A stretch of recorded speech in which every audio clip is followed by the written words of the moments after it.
नमस्कार दोस्तों, एक बार फिर से स्वागत है आपका आज के इस वीडियो में। दोस्तों, आध्यात्मिक जीवन में प्रगति और गृहस्थ जीवन में सुख समृद्धि की वृद्धि के साथ अनिष्टकारी शक्तियों से बचने और गृहस्थ जीवन में हुई गलतियों के निवारण के लिए मंत्र जाप सबसे अच्छा और सिद्ध तरीका माना गया है। अलौकिक शक्ति पाने, पाप नष्ट करने से लेकर और भी कई तरह के मनोकामनाओं की पूर्ति के लिए तथा कार्यों की सिद्धि के लिए मंत्रों का जाप किया जाता है और इससे पहले के समय में कई बड़े से बड़े कार्यों को सिद्ध किया गया है और आज भी किए जा रहे हैं। ओम नमो भगवते वासुदेवाय। इस नमः मंत्र के बारे में आप लोग जानते ही होंगे। आपने भी इस मंत्र को कई बार सुना होगा और इस मंत्र का जाप भी किया होगा। बहुत से लोग चलते फिरते भी इस मंत्र का जाप करते ही रहते हैं। ये भगवान कृष्ण का मंत्र है, जिसका मतलब है कि हे भगवान वासुदेव, मैं आपको नमस्कार करता हूँ। वासुदेव कृष्ण को कहा जाता है भगवान कृष्ण, जो भगवान नारायण के पूर्ण अवतार थे। श्री कृष्ण भगवान के 8वें अवतार थे। भगवान कृष्ण निष्काम कर्मयोगी थे। इनका जन्म द्वापर युग में हुआ था। उसी समय के वेद व्यास जी ने, जिन्हें कृष्ण द्वैपायन भी कहा जाता है, इनके बारे में महाभारत में बताया है। इसके अलावा जो श्रीमद् भगवद गीता है, वह भी श्री कृष्ण और अर्जुन का संवाद है, जो आज पूरी दुनिया के अंदर लोकप्रिय हो चुकी है। श्री गीता के वचनों पर आज पूरी दुनिया विचार और मंथन कर रही है। गीता में बताई गई बातों के कारण ही भगवान श्री कृष्ण को पूरी दुनिया जगत गुरु मानती है। ऐसे भगवान कृष्ण का यह एक मंत्र ओम नमो भगवते वासुदेवाय, जिसका व्यापक अर्थ ये भी होगा कि घट घट में वास करने वाले उस परमात्मा को हमारा नमन है। भगवान श्री कृष्ण के अवतार के बाद ही इस मंत्र का ज्ञान जन साधारण को हुआ, क्योंकि कृष्ण काल में ही वेद व्यास जी हुए, जिन्होंने वेदों को आसान कर पुराणों, उपनिषदों और स्मृतियों में विभक्त किया, जिससे जन साधारण भी अध्यात्म को जानने और समझने लगे। लेकिन इससे पहले भी नारद मुनि ने भक्त ध्रुव को इसी मंत्र की दीक्षा दी थी। इस मंत्र का प्रयोग कोई 400 या 600 वर्षों से नहीं, बल्कि सनातन प्राचीन काल से होता आ रहा है।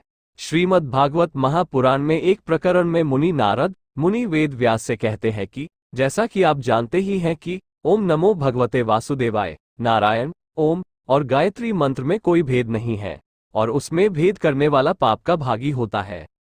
तो दोस्तों, आज हम लोग इस मंत्र के महत्व और जाप की विधि के बारे में जानेंगे। आप ध्यान से देखिए, सुनिए और समझिएगा और वीडियो को लाइक और शेयर भी कीजिएगा। आप अपने विचार कमेंट कर जरूर बताइएगा। साथ ही चैनल को सब्सक्राइब भी कर लीजिएगा। मित्रों, आरंभ में किसी भी मंत्र का जाप करना आसान नहीं होता है, क्योंकि हम लोगों को बहुत ही गलत आदतें होती है। बार बार मन इधर उधर भटकता है, लेकिन बार बार अभ्यास करने से सभी बुरी आदतों से छुटकारा मिल जाता है और मन को एक सही दिशा मिल जाता है, जो हमें विकास के मार्ग पर आगे बढ़ता है। जैसे जैसे आप मंत्र जाप करते चले जाते हो, उसके बाद आप धीरे धीरे सुधरते भी जाते हो सकता कि आप पहली बार मंत्र जाप करते समय भूल जाओ और कुछ गलती करो, लेकिन जैसे जैसे आप मंत्र का जाप करते चले जाओगे, वैसे वैसे आपके अंदर सुधार होता चला जाएगा। जो लोग पहली बार इस मंत्र का जाप करते हैं, उनका मन उनको बार बार मंत्र का जाप बंद करने के लिए कहता है, लेकिन जब वे मन की इस बात को अनदेखा कर देते हैं, तो उनको अच्छे परिणाम मिलने शुरू हो जाते हैं। आइए जानते हैं कि इस मंत्र के जाप से क्या क्या लाभ होते हैं। यह विलक्षण मंत्र भगवान श्री हरि विष्णु को समर्पित है। सनातन ग्रंथों के अनुसार इस मंत्र का निरंतर प्रयोग कर व्यक्ति अपने जीवन में आने वाली अनेक कष्टों को दूर कर सकता है। यह एक वशीकरण मंत्र भी है, जिसे अगर पूरी निष्ठा, लगन और सच्चे हृदय से जाप किया जाए तो ये 100% अमोघ परिणाम देने वाला मंत्र है। सनातन हिंदू धर्म में आस्था और विश्वास रखने वाले जानते हैं कि भगवान विष्णु सृष्टि के पालन करता है। जो भी साधक या साधिका सच्चे मन से भगवान श्री विष्णु की पूजा करते हैं और शुद्ध हृदय और मन से इस मंत्र जपते हैं, जगतपालक भगवान श्री हरि विष्णु उसकी हर मनोकामना पूरी करते हैं। ओम नमो भगवते वासुदेवाय मंत्र के जाप से जीवन में शांति, समृद्धि और आध्यात्मिक उन्नति होती है। मन की एकाग्रता भी ओम नमो भगवते वासुदेवाय मंत्र जाप से बढ़ती है। यदि आपका मन बेचैन रहता हो और बिना कारण के भटकता रहता है, तो यह मंत्र आपके मन को रोकने का सरल तरीका है। छात्रों के लिए ये सबसे महत्वपूर्ण है। छात्रों को चाहिए कि सुबह जल्दी उठे और स्नान करने के बाद इस मंत्र का अधिक से अधिक बार ध्यान में बैठने के बाद जाप करें। कुछ ही दिनों के यह महसूस हो जाएगा कि आपके मन की गति कम हो गई है और मन पहले की तुलना में एकाग्र हुआ है। नेगेटिव शक्तियों का प्रभाव नहीं होता। इस मंत्र के जप से नकारात्मक शक्तियां आपका कुछ भी अहित नहीं कर सकती, क्योंकि इस मंत्र का अर्थ है कि सभी में बसने वाले भगवान। तो जब आपके लिए कुछ नकारात्मक रहेगा ही नहीं, तो आपका क्या बिगड़ेगा। ये सर्वकल्याण कारक महामंत्र है। ओम नमो भगवते महामंत्र सर्वकल्याण मंत्र है, जिसका अर्थ यह है कि यह आपको हर प्रकार से लाभ देता है। यदि आप अपना संपूर्ण कल्याण के बारे में सोच रहे हैं तो यह मंत्र जाप कर सकते हैं। इससे आपका सभी तरह से कल्याण होगा। इस अमोघ और शक्तिशाली मंत्र का जाप करने से साधक साधिका के अंतरंग और बाह्य जगत में सकारात्मक परिवर्तन होता है। ये ग्रंथों में वर्णित है। इसके जाप से साधक को मानसिक शांति और आध्यात्मिक उत्थान की प्राप्ति में सहायता प्राप्त होती है। मान्यता है कि बृहस्पतिवार को इस मंत्र का समुचित जप करने विशेष और शीघ्र लाभ प्राप्त होता है।